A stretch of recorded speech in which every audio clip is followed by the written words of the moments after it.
கர்த்தர் நம்மை நினைத்திருக்கிறார், அவர் ஆசீர்வதிப்பார். இந்த காலவேளையில் நம்முடைய தியானத்துக்கு ஆதாரமாக யோசுவாவின் புஸ்தகம் 7ஆம் அதிகாரம் 15ஆம் வசனத்தை நாம் எடுத்துக்கொள்வோம்.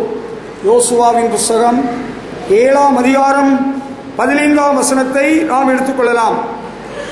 அப்பொழுது சாபத்தீடானதை எடுத்தவனாய் கண்டுபிடிக்கப்படுகிறவன் கர்த்தரின் உடன்படிக்கையை மீறி இஸ்ரவேலிலே மதிகேடான காரியத்தை செய்தபடியினால் அவனும் அவனுக்குள்ள யாவும் அக்கினியில் சுட்டரிக்கப்பட கடவது என்றார். அன்பானவர்களே, இஸ்ரவேல் ஜனங்களை ஆண்டவர் ஆசீர்வதித்துக் கொண்டே வருகிறார். வெற்றியின் மேல் வெற்றியை கொடுத்து கொண்டு வருகிறார். கானான் தேசத்தின் ஒரு பகுதியாகிய எரியோ பட்டணத்தை ஆண்டவர் மிகவும் எளிமையான முறையில் அவர்களுக்கு கொடுத்து விட்டார், ஒப்பு கொடுத்து விட்டார். அதைத் தொடர்ந்து இன்னொரு பட்டணம் இருக்கிறது, ஆயி பட்டணம். அந்த ஆயி பட்டணத்தில் போனால் இஸ்ரவேலில் 36 போர் வீரர்கள் வெட்டுண்டு செத்தார்கள். அந்த நேரத்தில் அவர்களை வழிநடத்தி வந்த தேவ மனுஷன் யோசுவாவும் அவரோடு சேர்ந்து மூப்பர்களும் கர்த்தருடைய பெட்டிக்கு முன்பாக உபவாசத்தோடு விழுந்து கிடக்கிறார்கள். அப்பொழுது ஆண்டவர் பேசுகிறார், சாபத்தீடானதை உங்களை விட்டு விலக்காவிட்டால் நான் உங்களோடு இருக்க மாட்டேன் என்று சொல்கிறார்.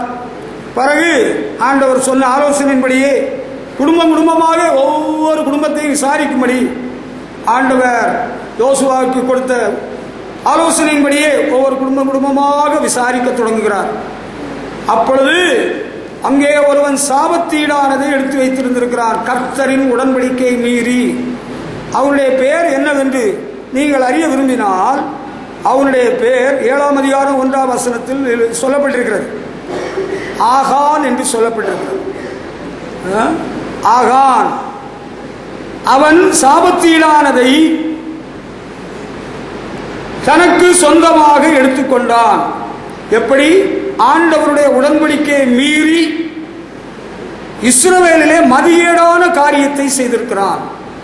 Achan has transgressed the covenant of the Lord and has done a disgraceful thing in Israel. He has done a disgraceful thing in Israel. இஸ்ரவேலிலே மதிகேடான காரியத்தை செய்திருக்கிறார் ஒரு மனுஷன். உண்மையாகவே இது ஒரு பெரிய குற்றச்சாட்டு. இந்த ஒரு மனுஷனுடைய மதிகேடான செய்கையினால் 36 போர் வீரர்கள் கொலை செய்யப்பட்டிருக்கிறார். இது ஒரு பெரிய காரியம், இது ஒரு பெரிய குற்றம். ஆண்டவர் சொன்னார், எரிகோ பட்டணத்திலே நீங்கள் எந்த ஒரு பொருள் உங்களுக்காக எடுக்கக்கூடாது, சகல பொன்னும் வெள்ளியும் கர்த்தருடைய பொக்கிஷத்தில் சேர வேண்டும். ஆனால் இந்த ஆகான் அவன் பொருளாசைக்கு இடம் கொடுத்து பாபிலோனிய சால்வையும் பொன்னும் வெள்ளியும் எடுத்து தன்னுடைய கூடாரத்திலே யாருக்கும் தெரியாமல் புதைத்து வைத்திருக்கிறான். அது ஆண்டவருடைய பார்வையில் சாபத்தீடானதாக தெரிகிறது. பாருங்க, இஸ்ரவேலிலே மதிகேடான காரியத்தை செய்த ஒரு மனுஷன் ஆகான். நம்ம குடும்பத்திலும் சரி, நம்முடைய சமுதாயத்திலும் சரி, நான் வாழும் பகுதியிலும் சரி, மதிகேடான காரியத்தை செய்துவிடக்கூடாது. ஆட்கள் ரோட்டில் போயிட்டு இருக்கிறாங்க, நம்ம வீட்டு பக்கத்தில் நம்ம காம்பவுண்டில் ஒரு பெரிய மரம் நிற்குதுன்னு வச்சுக்கிடுங்க. பெரிய மரம் நிற்குமானால் அதை வெட்டி வீழ்த்துகிற வேளையில் அடுத்தவங்க வீட்டில் போய் அவங்க கூரை உடைச்சிடக்கூடாது. இல்லை, நீங்கள் நெருப்பு கொளுத்துறீங்க, குப்பையை போட்டு கொளுத்துறீங்க, அது பக்கத்து வீட்டில் உள்ளவங்களுக்கு வீடையே கொளுத்திடக்கூடாது. அப்படி செய்தால் மதிகேடான காரியம். ஐயோ, எனக்கு தெரியாமல் நான் அப்படி குப்பையை போட்டு கொளுத்துனேன் சார், அது அவங்க வீடை பிடிச்சிக்கிட்டு தான் என்னட்ட சண்டைக்கு வராங்க சார், நான் எங்கே போவேன் சார்? மதிகேடான காரியத்தை செய்து தப்ப முடியாது. You will be punished. மதிகேடான காரியம் செய்து நம்ம தப்பிடலான்னு நினைக்கிறது பெரிய தப்பு. மதிகேடான காரியம் செய்து தப்ப முடியாது என்பதை நாம் தெரிந்து கொள்ள வேண்டும். அந்த காலத்தில் பாறையை வெடி வைக்கிறத நான் பார்த்துருக்கிறேன். பாறை, பெரிய பாறையை வெடி வச்சு தகர்ப்பாங்க. அந்த வேளையில் அந்த வெடி வைக்கிறவன் மருந்த பாறையில் குடைந்து வச்சுட்டு பயங்கரமாக சத்தம் போடுவான். வெடியோ வெடி, வெடியோ வெடின்னு சத்தம் போடுவான். ஏன்னா யாராவது அந்த பக்கமாக போய் யாருக்காவது பாதிப்பு வந்துடக்கூடாதுங்கிறதுக்காக அப்படி ஒரு சத்தம் கொடுக்குறான். அப்படி சத்தம் போடாமல் யாருக்காவது பாதிப்பு வந்தால் அவன் தான் பதில் சொல்லணும். மதிகேடான காரியத்தை தேவனுடைய பிள்ளைகளாகிய நாம் தேவ ஜனங்கள் மத்தியில் செய்துவிடவே கூடாது. நம்ம இதெல்லாம் பெரிய காரியம் இல்லைன்னு நம்ம நினைக்கிறோம். இதெல்லாம் பெரிய காரியம் பார்த்துக்கிடுங்க. உங்களுக்கு எதுதான் பெரிய காரியம்? எதுவுமே பெரிய காரியம் இல்லை நீங்கள் நினைக்கிறீங்க. இதெல்லாம் பெரிய காரியம். ஏன்? அவன் ஒருத்தன் தானே தப்பு பண்ணா. ஒருவரும் எந்த தப்பும் பண்ணக்கூடாதுன்னு ஆண்டவர் சொல்லியிருக்கிறாரு. நம்ம குடும்பம் முழுவதும் ஒருவரும் தப்பு செய்யக்கூடாது. நம்ம குடும்பத்தில் ஒரு ஆள் ஒரு மதிகேடான காரியத்தை செய்தால் நம்ம குடும்பத்தில் உள்ள எல்லாரும் அதை அனுபவிக்க வேண்டியது வரும். அந்த பாதிப்பு நமக்கு எல்லாருக்கும் வரும். நம்ம ஊரில் ஒரு மதிகேடான காரியத்தை ஒருத்தர் செய்தால் நம்ம ஊர் எல்லாரையுமே பாதிக்கும். அது உண்மை, நமக்கு தெரிஞ்ச விஷயம்தான். ஆனாலும் மதிகேடான காரியத்தை செய்வதில் நமக்கு எந்த தயக்கமும் இல்லை. அது தவறு. எடுத்தவனுக்கு என்னால் ஒரு பாதிப்பு இவருக்கு வரக்கூடாது, இன்னொருவருக்கு வரக்கூடாது. இஸ்ரவேலிலே மதிகேடான காரியத்தை இப்படி ஒரு மனுஷன் செய்திருக்கிறான் பாருங்க. இஸ்ரவேல் மக்களை ஆண்டவர் கண்காணித்துக் கொண்டிருக்கிறார். God was watching the people of Israel. ஆண்டவர் கண்ணு தெரியாதவர் இல்லை, குருடர் இல்லை, செவிடர் இல்லை. அவன் குழி தோண்டி அங்கே புதைக்கிற எல்லாம் ஆண்டவருக்கு தெரியும். நீங்க கேட்குற ஆண்டவர் அப்படி அப்போ தடுத்திருக்க வேண்டியதானே. God is not going to stop you in doing the disgraceful thing. நீ செய்ய விட்டுருவாரு. சிலர் கேட்குறாங்க கேள்வி, வேதம் தெரியாதவர்கள், ஆண்டவரை பற்றி புரியாதவர்கள். அந்த ஏதேன் தோட்டத்தில் ஆண்டவர் அப்படி ஒரு பழத்தை வச்சிருந்தார். ஒரு மரத்தை, நன்மை தீமை அறியக்கூடிய ஒரு மரம், அதில் ஒரு பழம், அதையும் ஆண்டவரையும் சொல்லி கொடுத்துருக்கிறார். சரி, அது இருக்கட்டும். அந்த ஏவாள் போய் பறிக்கிற வேலையில் அதை தடுத்திருக்கலாம். இல்லை, God is not going to stop you doing disgraceful thing. நீங்க மதிகேடான காரியத்தை செய்ய போற ஆண்டவர் தடுத்துருவாருன்னு நான் சொல்ல வரல. எனக்கு அப்படி சொல்ல தெரியல. மதிகேடான காரியம் செய்கிற வேலையில் அது ஒரு பக்கம் நடக்கும். ஆனால் you have to read the consequences. அதனுடைய பின்விளைவை நம்ம தான் அனுபவிக்க வேண்டியதாக இருக்கும். அதுதான் ரொம்ப வருத்தமான காரியம். அப்படி ஒரு காரியம் வராமல் இருக்கிறதுக்கு தான் we give you warning in the name of the Lord.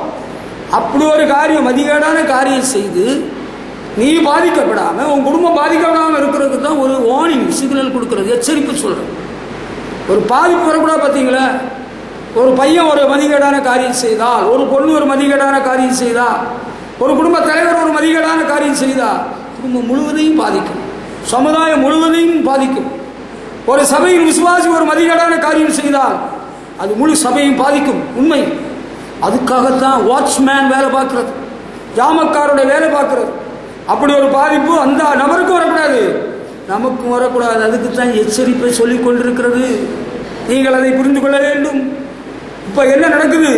இவன் மதிகேடான காரியத்தை செய்தனால அவனை சும்மா விட்டுருவாங்களா? அவனை சும்மா விட்டுறல. அவனை என்ன பண்ணினாங்கன்னு பார்த்தீங்கன்னா, யோசுவா அவனை பார்த்து கேட்டு விஷயத்தை அறிந்து கொண்டார். நீ செய்ததை எனக்கு சொல்லு, அதை எனக்கு ஒழிக்காதே என்று சொல்கிறார் யோசுவா. ஆகான் யோசுவாவுக்கு எல்லாவற்றையும் தெளிவாய் சொல்லிட்டாப்புல. அவன் என்ன சொல்றான் பார்த்தீங்கன்னா, பாவ அறிக்கை பண்றான். பார்த்துங்க, 20ஆம் வசனத்தில் ஆகான் யோசுவாவுக்கு பிரயுத்தரமாக, மெய்யாகவே நான் இஸ்ரவேலின் தேவனாய் கர்த்தருக்கு விரோதமாக பாவம் செய்தேன், இன்னின்ன பிரகாரமாக செய்தேன். கொள்ளையிலே நேர்த்தியான ஒரு பாபிலோனிய சால்வை 200 வெள்ளி சேக்கலை 50 சேக்கல் நிறையான ஒரு பொன் பாலத்தை நான் கண்டு அவைகளை இச்சித்து எடுத்துக்கொண்டேன். இதோ அவைகள் என் கூடாரத்தின் மத்தியில் பூமிக்குள் புதைந்திருக்கிறது, வெள்ளி அதன் அடியில் இருக்கிறது என்றார். அவன் இப்போ பாவ சங்கீர்த்தனம் பண்ணுகிறான். சாமியாரிடத்துல ரோமன் கத்தோலிக்க திருச்சபை மக்கள் போய் பாவ சங்கீர்த்தனம் பண்ணுவாங்க. அதுபோல இவன் பாவ சங்கீர்த்தனம் பண்றான். பாவ சங்கீர்த்தனம் பண்ணி இவன் மன்னிப்பு பெறலாம் என்று நினைத்தானோ எனக்கு தெரியல. There was no chance for him to escape from the punishment of God. It was very late. அவன் ரொம்ப லேட்டாக லேட் கன்ஃபெஷன். அவன் செய்த தவறை உணர்ந்து கொண்டான். இப்பொழுது இட் வாஸ் வெரி லேட். அன்பு சகோதரர்களே, நீங்கள் ஒரு உண்மையை அறிய வேண்டும். நீங்க மதிகேடான காரியத்தை செய்துவிட்டு பின்னால இந்த ஆகானை போல அகப்பட்ட பிறகு அவங்க நான் பாவம் செய்தேன், இன்னென்ன பிரகாரமா செய்தேன்னு பாவ அறிக்கை பண்றது போல பயங்கரமான பாதிப்பு வந்த பிறகு பாவ அறிக்கை பண்ணினா என்ன பிரயோஜனம் சொல்லுங்க பாப்பா. பாதிப்பு வந்து 36 பேர் செத்துட்டானே, அவனுக்கு உயிருக்கு நீ என்ன பதில் சொல்கிறாய்? இப்ப இவன் தண்டிக்கப்பட வேண்டும் என்று தேவன் சித்தம் கொண்டு விட்டார். He has to be punished. There is no forgiveness for such a person. அப்படிப்பட்ட ஒருவனுக்கு பாவ மன்னிப்பு அங்கே கொடுக்கப்படலை. அவனை கூட்டிகிட்டு போய் அவங்க குடும்பத்தார் பிள்ளைக்குட்டி எல்லாரையும், ஆடுகள் கழுதை எல்லாத்தையும் கூட்டிகிட்டு போய் அங்க நீ எங்களை கலங்க பண்ணினது என்ன கேட்டீங்களா? என்ன வார்த்தை சொல்லப்படுறது? யாரை பார்த்து சொல்றாப்புல? You are the trouble maker. நீ எங்களை கலங்க பண்ணினது என்ன? இன்று கர்த்தர் உன்னை கலங்க பண்ணுவார். அதுக்கப்புறம் என்ன நடக்குன்னா, இஸ்ரவேலர் எல்லாரும் அவன் மேல் கல்லெறிந்து அவைகளை அக்கினியில் சுட்டரித்து கற்களினால் மூடி கர்த்தர் தமது கோபத்தின் உக்கிரத்தை விட்டு மாறினார். அன்பானவர்களே, அதில் இதெல்லாம் பழைய ஏற்பாடு பார்த்துக்கிடுங்க. அப்படியா? புதிய ஏற்பாட்டில் வேற ஒன்றும் இல்லையா? புதிய ஏற்பாட்டில் பிறகு சொல்கிறேன். முதல்ல பழைய ஏற்பாட்டில் இருந்தால் வேதமே ஆரம்பிக்கிறது. ஆண்டவருடைய அத்தியாயம் ஆரம்பிக்கிறதே பழைய ஏற்பாட்டில். அதை தெரிஞ்சுக்கிடுங்க. இவன் புத்திசாலியா நல்லவனா முதல்ல முன் வந்து இஸ்ரவேலிலே எவ்வளோ பெரிய பாதிப்பாருக்கு முன்னால் போய் நான் தெரியாதனமாக ஒரு ஆசைப்பட்டு இப்படி செய்துட்டேன்னு அவன் நேரே போய் யோசுவாவிட்ட surrender ஆகியிருந்தா he would have got forgiveness. அவனுக்கு மன்னிப்பு கிடைச்சிருக்கும். they would not have stoned him to death. அவனை கதாவை அடித்து கொல்லிருக்க மாட்டாங்க. it was very late. sometimes we do that. சில வேளைகளில் நம்ம அப்படி பண்ணுறோம். பயங்கரமான பாதிப்புகள் பின் விளைவுகள் வந்த பிறகு பாவ சங்கீர்த்தம். அப்போ செய்ததுக்கு பலனை அனுபவிச்சு தானே ஆகணும். someone was affected because of your disgraceful act. யாரோ ஒருவர் பாதிக்கப்பட்டிருக்கிறார். so you have to answer the Lord. you will be punished one day. you cannot escape. see that nobody is affected because of your disgraceful act. உன்னுடைய மதிகேடான காரியத்தினால இன்னொருவர் பாதிக்கப்படாதபடி பார்த்துக்கொள். It is very important.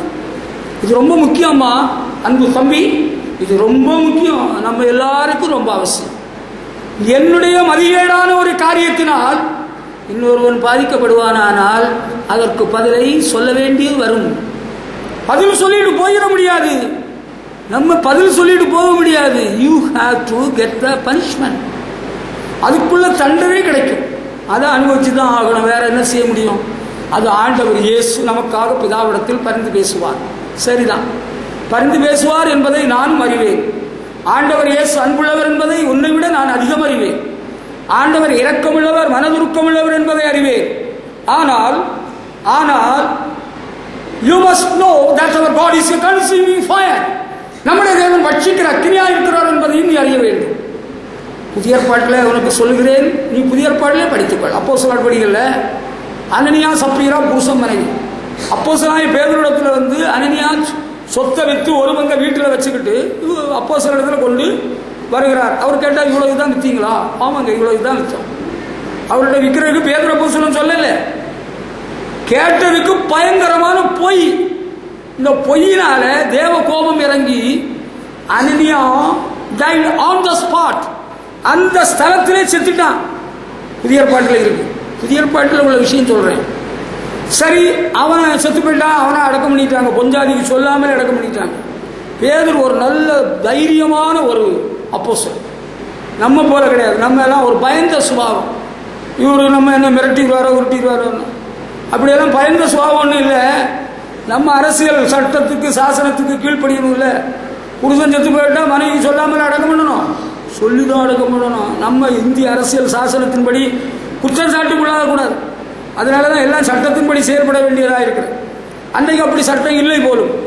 அந்த அம்மா வர்றாப்புல, சப்பீரால் கொஞ்சம் பின்னால் வர்றாப்புல, புருஷனுக்கு என்ன நடந்ததுன்னு தெரியாமல் இவரை கண்டதும் மரியாதை செலுத்துறாப்புல. அவர் கேட்குறாரு, இவ்வளவுதான் விற்றீங்களா? ஆமாங்க ஐயா, இவ்வளவுதான் விற்றோம். என்ன நடந்தது? உன்னுடைய புருஷனை அடக்கம், உன்னுடைய காலடி சத்தம் கேட்கிறது, உன்னை கொண்டு போவார்கள். கீழே விழுந்து செத்து போனான். அவளும் செத்து போயிட்டான். இதை நம்ம கொஞ்சம் புரிஞ்சுக்கிடணும். பொய்யும் பித்தலாட்டமும் மதிகேடான காரியத்தை அவன் செய்தான். முன்கூட்டியே அதை சொல்லியிருப்பான்னா அவனுக்கு மதிப்பு கிடைச்சிருக்கும். அது ரொம்ப லேட்டாக போச்சு. இவனுடைய மதிகேட்டு நிமித்தம் 36 பேர் செத்தான்னு சொன்னேன். நம்முடைய மதிகேட்டு நிமித்தம் இன்னொருவன் பாதிக்கப்படக்கூடாது. இதை நீங்கள் கொஞ்சம் மனசில் வச்சுக்கிடுங்க. இல்லைன்னா உங்களுக்கு ஆவியில் ஆத்மாவில் பாதிப்பு வரும். Sometimes your soul may perish. சில வேளை உங்கள் ஆத்மா செத்து போயிடும். சரீரபிரகாரமாக நீங்கள் நல்லா இருப்பீங்க, நீட்டாக ட்ரெஸ் பண்ணியிருப்பீங்க, சவுண்டெல்லாம் போடுவீங்க. ஆத்மாவில் உயிர் இருக்க. Is there life in your soul? ஆத்மாவில் உயிர் இருக்கா? இருக்குமானா சந்தோஷம் தான். ஆனால் இப்படி வேலை பார்த்தா ஆத்மாவில் உயிர் இருக்கா, ஆத்மா செத்து போயிடும். நீ புசிக்கும் நாளில் சாகவே சாவாய் என்று ஆண்டவர் சொன்னார் பார்த்தீங்களா? அப்படி அன்பானவர்களே, நம்ம மதிகேடான காரியத்தை இனிமேல் செய்ய வேண்டாம். கொஞ்சம் யோசனை பண்ணி சிந்தித்து இதனுடைய பின்விளைவு என்ன, ஆண்டவர் என்ன சொல்லி இருக்கிறார். உடன்படிக்கையை மீறி என்ற வார்த்தை வைக்கப்பட்டிருக்கிறது. உடன்படிக்கை மீறக்கூடாது. யூ மேட் எ கவனன் இதலோ, நீ கர்த்தருடைய சமூகத்தில் ஒரு உடன்படிக்கை பண்ணினாய், அதை மீறி துரோகம் பண்ணக்கூடாது. அது எப்படி செய்யலாம்? இஸ்ரவேலிலே இப்படி ஒரு மதிகேடான காரியம் செய்யக்கூடாது, அது தப்பல்லவா? கர்த்தருடைய உடன்படிக்கை நீ எப்படி மீறுகிற? You are such a great person, அவ்வளோ பெரிய ஆளா நீ? ஐயோ, இது நமக்கு தெரியலையே. மதிகேடான காரியம் செய்தால் தண்டனை இருக்கும் என்பதை மறந்து போகக்கூடாது. உங்களுக்கு இப்போ தெரியாது. நான் அடிக்கடி சொல்றது போல புரட்டாசி மாசம்னு சொல்றது எதுக்குன்னா, பின்காலத்தில் அதன் விளைவு தெரியும். நாட்கள் வரும், பிந்தின நாட்களில் அதனுடைய பலாபலன் அனுபவிக்க வேண்டியது வரும். பைபிளில் வசனம் இருக்கு, உங்களுக்கு தெரியும் இல்லையா? பிதாக்களுடைய அக்கிரமத்தை பிள்ளைகளிடத்தில் 3ஆம் 4ஆம் தலைமுறை மட்டும் விசாரிப்பேன்னு ஆண்டவர் சொல்றார். காரணம், பிதாக்கள் பண்ணுகிற அக்கிரமம். மதிகேடான காரியம் செய்யக்கூடாது. நம்ம ஆண்டவருக்கு பயந்து ஆண்டவரோட உடன்படிக்கை மீறாம வாழும். அதுதான் நமக்கு ஆசீர்வாதம். நல்லா இருக்கலாம், நம்ம குடும்பம் எல்லாம் ஆடு மாடு கோழி குருவி எல்லாம் நல்லா இருக்கலாம், சந்தோஷமா இருக்கலாம். பாதி எங்களுக்கு குடும்பம் எல்லாம் ரொம்ப பாதிக்கப்பட்டுறீங்க. அப்படியா? ஏங்க நீங்க என்ன தப்பு பண்ணீங்க? இதுதான் இந்த பாஸ்டர் ஆகாதுன்னு சொல்றது. இவர் இப்படியே கேட்பாரு, நீங்க என்ன தப்பு பண்ணீங்க? You have transgressed the covenant of the Lord. நீங்கள் கர்த்தருடைய உடன்படிக்கை மீறிவிட்டீர்கள். ஆண்டவர் சொன்னதை மீறி செயல்படுத்திட்டீங்க. அதுதான் மதிகேடான காரியம். ஆண்டவர் சொன்ன காரியத்தை மீறாம பாருங்க. உங்க வாழ்க்கையில ஆண்டவருடைய கட்டளையை உடன்படிக்கை மீறாம பார்த்துக்கிடுங்க. அதான் நல்லது. அதான் உங்க குடும்பத்துக்கு நல்லது, உங்களுக்கு நல்லது, உங்க குடும்பம் உங்க பிள்ளைகளுக்கு நல்லது. அதுக்கு பிறகு அப்படியே போயிட்டே இருக்கிற வேளையில இன்னொரு காரியம் வருது பாருங்க. மொத்த பைபிள்ல மதிகேடான காரியம் ஒண்ணுதான் நினைச்சிடறாருங்க. இன்னும் இருக்குது, இன்னும் சில ஆட்கள் இருக்கிறாங்க. நியாயாதிபதிகளின் புஸ்தகம் 19ஆம் அதிகாரம் 23ஆம் வசனத்தை எடுத்துக்கொண்டால் அங்கே மதிகேடான காரியம் ஒன்று நடைபெற்றிருக்கிறது. அது ரொம்ப பரிதாபமான காரியம், ரொம்ப வருத்தப்படக்கூடிய ஒரு காரியம். பாருங்க, வீட்டுக்காரனாகி அந்த மனுஷன் வெளியே அவர்களிடத்தில் போய், இப்படி செய்ய வேண்டாம் என் சகோதரரே, இப்படிப்பட்ட பொல்லாப்பை செய்ய வேண்டாம். அந்த மனுஷன் என் வீட்டுக்குள் வந்திருக்கையில் இப்படி கொடுத்த மதிகேட்டை செய்வீர்களாக. இது என்ன விஷயம் தெரியுமா? இதுக்கு பின்னணியத்தை உங்களுக்கு சொன்னாதான் புரியும். இஸ்ரவேல் தேசத்திலே ராஜா இல்லாத காலகட்டத்தில் எப்ராயிம் மலையிலே பரதேசியாய் தங்கின ஒரு லேவியன் இருந்திருக்கிறான். அவன் யூதாவில் உள்ள பெத்லெகேம் ஊராளாகிய ஒரு ஸ்திரியை தனக்கு மறுமனை ஆக்கி கொண்டான். அதுக்கு பிறகு அவன் ஒரு இடத்துக்கு பிரயாணமாக போகிறான். பெத்லெகேம் ஊரில் இருக்கிற தன் தகப்பன் வீட்டுக்கு போகிறான். அங்கே 4 மாதம் வரைக்கும் இருந்தால் அவள் சில தவறு பண்ணி இருக்கிறாள். அதுக்கு பிறகு அங்கே 4-5 நாட்கள் தங்கின பிறகு அந்த சிறியனுடைய தகப்பன் அவனை பார்த்து சொல்றாப்புல, நீ தயவு செய்து இந்த ராத்திரி இங்கே போகாதேன்னு சொல்றாப்புல. 6ஆம் வசனத்தில் இருக்கு. ஆனா அந்த மனுஷன் பார்க்கிறான், இனியும் நம்ம நாள் தள்ளிட்டு இருந்தா சரி வராதுன்னு சொல்லி 5ஆம் நாளிலே எழும்பி அதிகாலமே எழுந்திருந்த போது அந்த பெண்ணின் தகப்பன் சொல்றான், இங்க இரு, உன்னுடைய இருதயத்தை தேற்றிக்கொள். அந்தி நேரம் மட்டும் தாமதித்திருந்து இருவரும் போஜனம் பண்ணினார்கள். அதுக்கு பிறகு இருட்டின பிறகு சூரியன் அஸ்தமித்த பிறகு அஸ்தமிக்க போகிற வேளையில 2 பேரும் பிரயாணம் தொடர்கிறார்கள். அந்த மனுஷன் சொல்றான், அந்த பொண்ணின் தகப்பன் சொல்றான், நீங்க இருந்து போங்க, இருந்து போங்க, இருந்து போங்க, நாங்க இருக்க முடியாது, நாங்க போறோம்னு அவன் புறப்பட்டு போகிறான். லேவியன், எப்ராயிம் மலை தேசத்தில் குடியிருந்த லேவியன், அவன் அவனுடைய மறுமனையாட்டியை அழைத்து கொண்டு போகிறான். அங்க போய் கிபியோனியர்கள் வாழ்கிற இடத்துல பாருங்கள், அவன் இன்னொரு இடத்துக்கு போறான். இங்க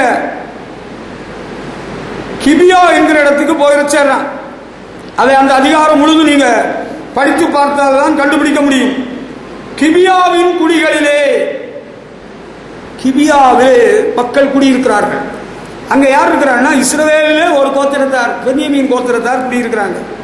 அங்க போன வேளையில வெளியே வேலைக்கு போயிட்டு வந்த ஒரு மனுஷன் இவங்களை பார்த்து இவங்களுக்கு புகலிடம் கொடுத்து, நீங்க எனக்கு வீட்டுக்கு வாங்க, ஒரு வயசான கிழமை கேட்டீங்களா, அந்த கிழமை நீங்க வாங்க என் வீட்டில் தங்கியிருக்கன்னு இடம் கொடுக்குறான். ஆனா அந்த கிபியாவில் உள்ள மக்கள் பொல்லாதவர்கள். அவங்க என்ன செய்கிறாங்க, இந்த கிழவர்கள் வீட்டில் வந்து ரொம்ப தொந்தரவு கொடுக்குறாங்க. அவரை உங்ககிட்ட வந்தவங்களை வெளியே கொண்டு வா, நாங்கள் சும்மா விட மாட்டோம்னு சொல்லி ஒரே தொந்தரவு. கதவை தட்டுறானுங்க. நான் பாருங்கள், சிலர் அந்த வீட்டை சூழ்ந்து கொண்டார்கள், கதவை தட்டினார்கள். அந்த மனுஷனை நாங்கள் அறிய வேண்டும், வெளியே கொண்டு வா என்று அந்த கிழவனோட சொன்னார்கள். 22ஆம் வசனம். அந்த வீட்டுக்காரன் அப்பதான் சொல்றான், இப்படிப்பட்ட பொல்லாப்பை செய்ய வேண்டாம்.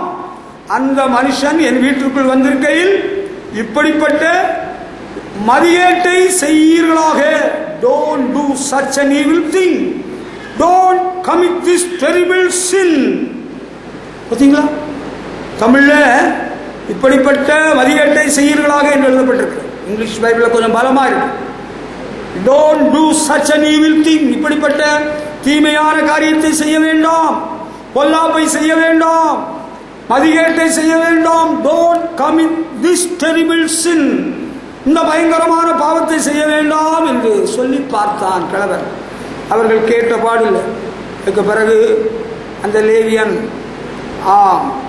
அவனுடைய மறுமனை ஆட்சியை வெளியே கொண்டு விட்டு விட்டான், கதவை சாத்தி விட்டான். அவர்கள் அவளை கெடுத்து போட்டார்கள், வீணடித்து போட்டார்கள்.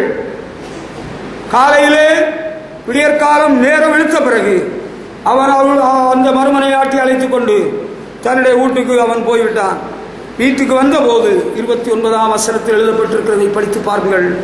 அங்கே ஒரு பயங்கரமான காரியம் நடக்கிறது. அவன் தன் வீட்டுக்கு வந்த போது ஒரு கத்தியை எடுத்து தன் மறுமனை ஆட்டியை பிடித்து அவளை அவளுடைய எலும்புகளோடும் கூட 12 துண்டமாக்கி இஸ்ரவேலின் எல்லைகளுக்கெல்லாம் அனுப்பினான். அவளை வெட்டி துண்டாக்கி 12 துண்டு போட்டு இஸ்ரவேலின் 12 கோத்திரங்களுக்கு ஒவ்வொரு துண்டு அனுப்பி வச்சுட்டான். அதுக்கு பிறகு இஸ்ரவேல் புத்திரர் எகிப்திலிருந்து புறப்பட்ட நாள் முதற்கொண்டு இந்நாள் வரைக்கும் இதை போலத்த காரியம் செய்யப்படவும் இல்லை, காணப்படவும் இல்லை. இந்த காரியத்தை யோசித்து ஆலோசனை பண்ணி செய்ய வேண்டியதில்லை என்று சொல்லுங்கள் என்றார்கள்.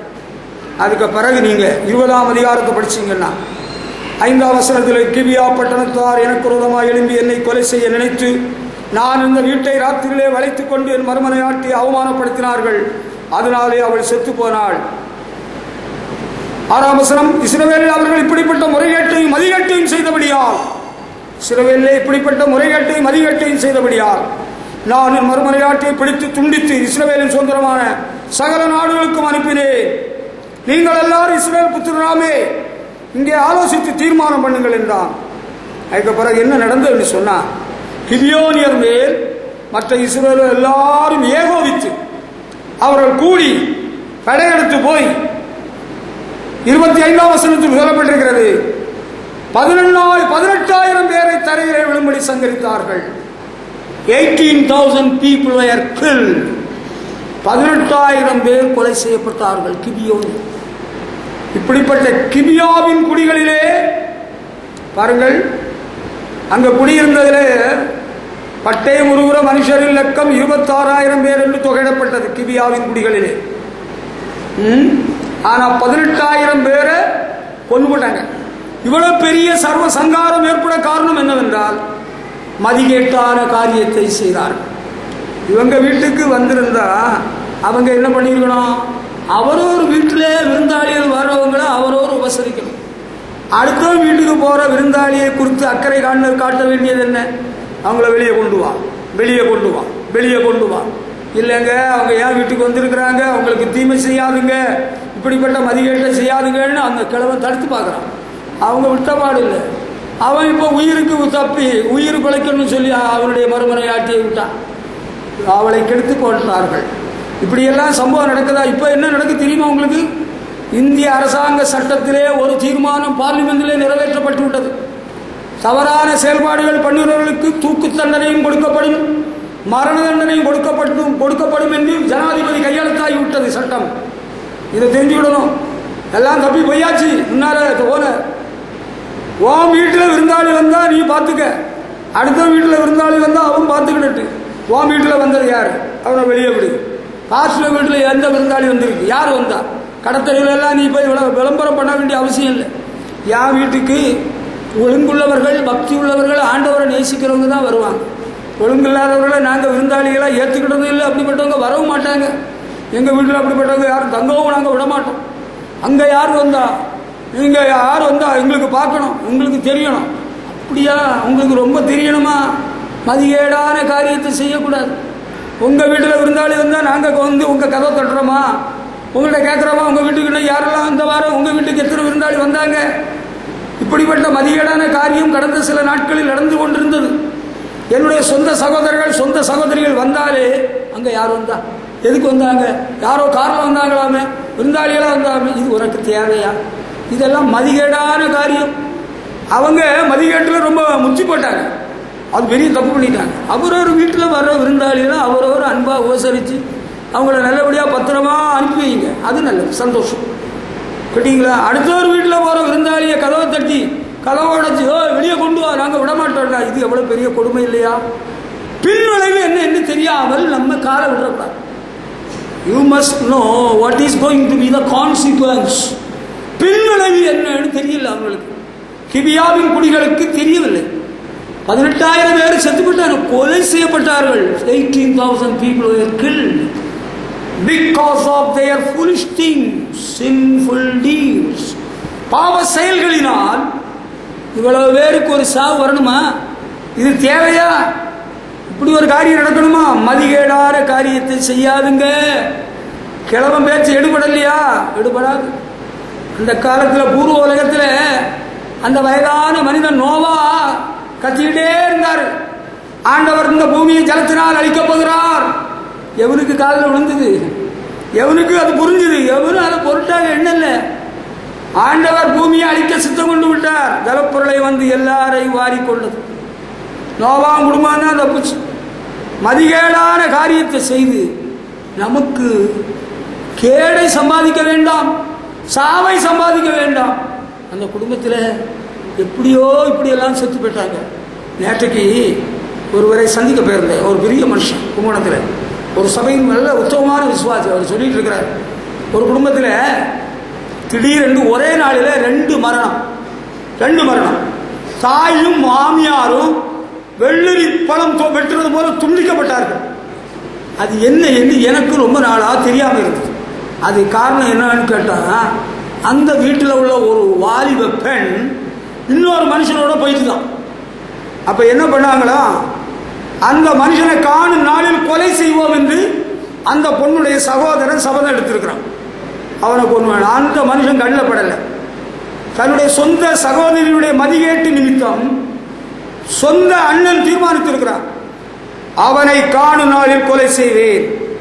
அவனை காணாதனால நம்முடைய சகோதரி அவங்க கூட போற காரணம் என்னுடைய தாயும் மாமியாரும் தானே கை கொடுத்தாங்க சொல்லி 2 பேரும் தூங்கிட்டு இருக்கிற வேளையில துண்டு துண்டாக வெட்டி போட்டாங்க.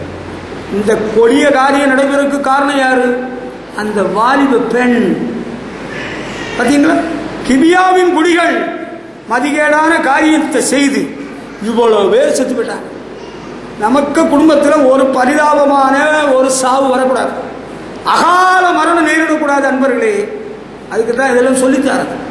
மதிகேடான காரியம் நம்ம வீட்டுக்கு யாராவது வந்தால் அவங்களுக்கு நல்ல பாதுகாப்பு கொடுத்து அவங்க பத்திரமா ரெஸ்ட் எடுத்து பத்திரமா போய் சேரணும். நம்ம ஊருக்கு வந்தால் கூட நம்மளால் முடிஞ்ச அளவுக்கு பாதுகாப்பு கொடுக்கறது நல்லது தான், தப்பு இல்லை. யார் எக்காடி கட்டு போகிறோம் நமக்கு என்ன? ஐயோ இப்படி மட்டும் நினைக்காதுங்க. நம்ம வீட்டுக்கு வந்தாலும் சரி, அக்கம் பக்கத்தில் உள்ளவர்களானாலும் சரி, ஒரு கொலை வரிசையால் ஒரு தீய காரியம் நடக்காமல் நம்மால் முடிந்தால் தடுத்தால் மிகவும் நல்லது. ஆமே, கர்த்தருக்கு மகிமை செலுத்துவோம். அப்படி நீங்க செய்யணும். யாரும் சாகட்டு, யாருக்க வீடும் தீப்பிடிக்கட்டும், யாருக்க வீட்டுல என்னோ நடந்துட்டு போட்டு நமக்கு என்ன அதுக்காக அப்படி நினைக்க கூடாது. தன்னலமற்றவர்களாக இருக்க வேண்டும், சுயநலத்தோடு வாழக்கூடாது. கிபியாவின் குடிகள் மதிகேடான காரியத்தை செய்து 18,000 பேர் கொலை செய்யப்படும்படியான நிலைமை ஏற்பட்டு விட்டது. பார்த்தீங்களா? 20ஆம் அதிகாரம் 6ஆம் வசனத்தில் எழுதப்பட்டிருக்கிறது இல்லையா? 20ஆம் அதிகாரம் அந்த நியாயாதிபதிகள் 20:6 அங்கே இருக்கு. முறைகேட்டையும் மதிகேட்டையும் செய்தபடியால் அந்த மனுஷன் இப்படி ஒரு வேலையை செய்தான். பின்விளைவு பார்த்தீங்களே, இப்படிப்பட்ட ஒரு பின்விளைவு நமக்கு வந்துடக்கூடாது என்பதுதான் நமக்கு ரொம்ப கவலை, நமக்கு அக்கறை. அதுதான் பின்னால ஒரு பாதிப்பு, ஒரு கேடு, ஒரு நஷ்டம், ஒரு இழப்பு, ஒரு சாவு வந்துடக்கூடாதுப்பா. அதுக்கு தான் இப்படி கத்துறது, அதுக்கு தான் இப்படி பாரத்தோடு சொல்றது. இதோடு முடியல, இன்னும் வேறையும் கொஞ்சம் காரியம் இருக்குதாமே. அது என்ன பாப்பா? 2 சாமுவேல் 13ஆம் அதிகாரம் 12ஆம் வசனத்தை எடுத்துக்கொள்வோமா? 2 சாமுவேல் 13ஆம் அதிகாரம் 12ஆம் வசனத்தை நாம் எடுத்துக்கொள்வோம். பாருங்க, அங்கே என்னதோ ஒரு சம்பவம் நடந்திருக்குதாமே. அது என்ன? அது ஒரு குடும்பத்தில் ஒரு அழகான ஒரு பொண்ணு இருந்திருக்கிறாள். அவளுடைய பெயர் தாமார். அங்கே ஒரு பையன் இருந்திருக்கிறான், அதே குடும்பத்தை சார்ந்த பையன்தான். அவனுக்கு பேர் நல்ல பேர், அப்சலோமுடைய சகோதரி தான் தாமார். ஆனால் தாவீதின் குமாரன் அப்சலோம் ஒருவன், இன்னொருவன் அம்னோன். அம்னோனுக்கு தாமாரின் மேல் ஒரு attraction. There was an attraction for Amnon towards this Tamar. தாமாருக்கு மேல இவனுக்கு ஒரு கண்ணோட்டம். அது வாலிப வயசுல உள்ள ஒரு குழப்பம். ஆமாங்க, வாலிப வயசுல எல்லாருக்கும் அப்படி ஒரு குழப்பம் தலையை சுத்தத்தான் செய்யுது. உண்மைதானா? உண்மையா பொய்யோ? வாலிப வயசுல இந்த குழப்பம் வந்தாலும் நம்ம ஆண்டவருக்கு கிருபையில அதை ஜெயித்துடணும், வெற்றி பெற்றணும்.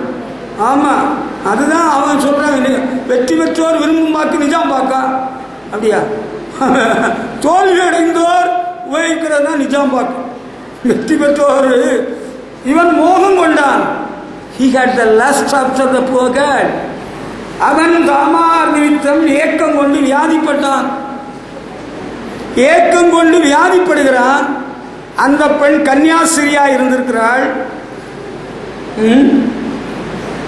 அதுக்கு பிறகு அம்னோ அவளுக்கு பொல்லாப்பு செய்ய அம்னோனுக்கு வருத்தமாய் காணப்பட்டது.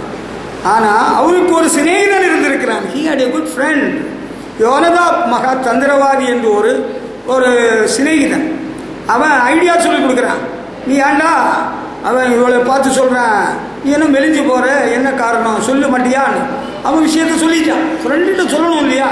தம்பி, நம்ம பிரச்சனைகள் ஏதாவது ரகசியங்கள் அந்தரங்கள் இருந்தால் ஃப்ரெண்டுகிட்ட கண்டிப்பாக நீங்கள் சொல்லுங்கள். உங்கள் அப்பா அம்மாட்ட சொல்லாட்டாலும் பரவாயில்ல, tell it to your friend, they will help you. அந்த முட்டாய் எப்படி இருந்தது? அந்த வாயில் ஒரு சவு மிட்டாய் போடுவீங்கல்ல, அந்த சவு மிட்டாய் நல்லா இருந்தால் நீ கொடுத்த சவு மிட்டாய் நீ கொடுத்த ஆளுக்கு போய் சேரலையாமே. தெரியாதா உனக்கு? நீ கொடுத்த சவு மிட்டாய் அந்த ஆளுக்கு போய் சேர்ந்து நினைச்சியா? போய் சேரல. நீ கொடுத்த சவு மிட்டாயை அந்த ஆள் வாங்கி சாப்பிடல. இதுதான் மர்மமான ரகசியங்கள் வெளியாகிறது. அது யாரு? அது யாரோ ஆண்டவருக்கும் தெரியும், எனக்கும் தெரியும். அது இருக்கட்டும், அது இருக்கட்டும். நம்ம நண்பன் சிநேகிதன் என்ன சொல்லி கொடுக்குறாங்க, என்ன காரணம் மெலிஞ்சுக்கிட்டே போறியே என்ன? ஆமாடா, எனக்கு அவளுக்கு மேல ஒரு ஆசை. ஆசை வச்சுறது தப்பா? ஒரு பையன் ஒரு பொண்ணு ஆசை வைக்கிறோம், அது இன்னும் பெரிய பாவமா? இதெல்லாம் பெரிய பாவமா? நான் அந்த காலத்துல சொன்னேன், தடியம் பாலம்மான்னு ஒருத்தி இருந்தான். தடியம் பாலம்மா, நல்ல தடியா இருப்பான். சொல்ல கேளுங்க. எதுக்கு சொல்ல வரேன்னா, இப்படியெல்லாம் செய்யறது ஒரு பெரிய தப்பா? ஒரு பையன் ஒரு பொண்ணுல ஆசை வைக்கிறது ஒரு தப்பா? இதெல்லாம் இயல்பு தானே, ஏற்க தானே, இதெல்லாம் நடக்கிற விஷயம் தானே. அப்படியா தம்பி? கொஞ்சம் கேட்டுக்க தம்பி, கொஞ்சம் கேட்டுக்க. நீ கொஞ்சம் கேட்டு அறிஞ்சுட்டு வீட்டுக்கு போங்கோ. நான் சீக்கிரத்தில் சுருக்கமாக சொல்லி முடிச்சுடும் பாத்தியோ.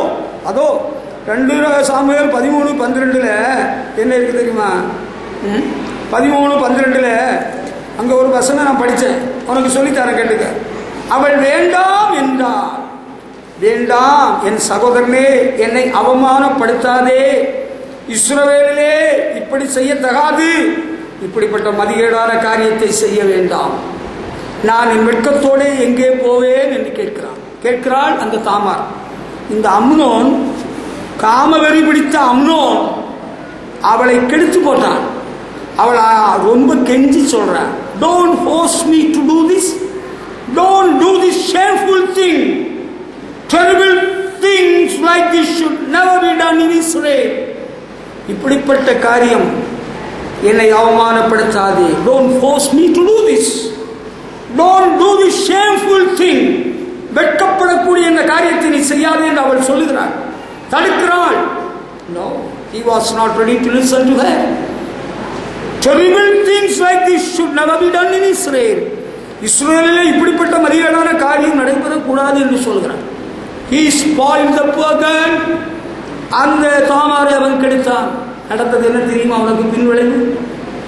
அந்த அப்சலோம், தாமாருடைய சகோதரன் அப்சலோம் இதை மனதில் வைத்து ராஜாவுடைய அனுமதியோடு ராஜகுமாரர்களுக்கு ஒரு விருந்து கொடுக்கும்படியாக ஏற்பாடு பண்ணி ராஜகுமாரர்கள் எல்லாருக்கும் விருந்து கொடுக்க ஏற்பாடு நடைபெற்றது. விருந்து நடைபெறும் பட்சத்தில் அம்னோன் கொலை செய்யப்பட்டான். அப்சலோம் அம்னோனை கொலை செய்தான். இது பைபிளில் உள்ள சம்பவம். இதை ரொம்ப விமர்சித்து நான் சொல்ல விரும்பவில்லை, சுருக்கமாய் சொல்லி முடித்து விட்டேன். இஸ்ரவேலிலே இப்படிப்பட்ட ஒரு மதிகேடான காரியத்தை செய்ய வேண்டாம் என்று அவள் சொல்கிறாள். He was not there to listen to her. He spoiled the poor girl.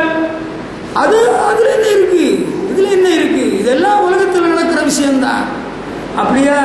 இப்படிப்பட்ட காரியம் மதிகேடான காரியம் பின்னால அவனுக்கு உயிரையே கொண்டு போகக்கூடியதான் மாறிப்போச்சு. அவங்க சில வேளைகளில் சில இடங்கள்ல அப்படி நடந்துருது. ஒரு ஊர்ல ஒரு வாலிப பெண்ணை ஒரு வாலிப பையன் கெடுத்து மோசம் போக்கினான். அதுக்கு பிறகு அவன் நல்ல திறமை உள்ளவன், நிறைய பணமெல்லாம் செலவு பண்ணி அவன் நீதிமன்றத்தில் போய் வழக்காடி அவன் வெற்றியை கண்டு விட்டான். அந்த பொண்ணு கொஞ்ச நாள் கழிச்சு அது உடம்புக்கு முடியாமல் செத்து போயிட்டான். ஆனால் பின்விளைவு என்ன என்று இப்பொழுது யாம் சொல்வதற்கு தயாராக இல்லை. பின்விளைவு பயங்கரமானது. நீ மதிகேடான காரியத்தை செய்து அப்படியே போயிட்டே இருக்கலாம், அப்படியே தப்பிடலாம்னு நினைச்சது பகல் கனவாக எனக்கு தெரிகிறது. பகல் கனவு நீ கண்டால் அது பொய் கனவு, இது ராத்திரி கனவாக நிறைவேறக்கூடிய கனவாகத்தான் தெரிகிறது. இதெல்லாம் ஏன் நீங்க சொல்றீங்க? எங்க பிள்ளைங்கெல்லாம் அப்படியான்னு கேட்குறீங்களா? நான் உங்க பிள்ளைங்க அப்படின்னு சொன்னேனா? உங்க பிள்ளைங்க அப்படின்னு நான் சொன்னேனான்னு கேளுங்க. உங்க பேரை சொன்னனா? உங்க புருஷனுக்கு பேரை சொன்னனா? உங்க பிள்ளைங்க பேரை சொன்னனா? It is a warning to all the boys and all the girls. இங்கே இருக்கிற எல்லா பையன்களுக்கும் எல்லா பிள்ளைகளுக்கும் இது ஒரு எச்சரிப்பு.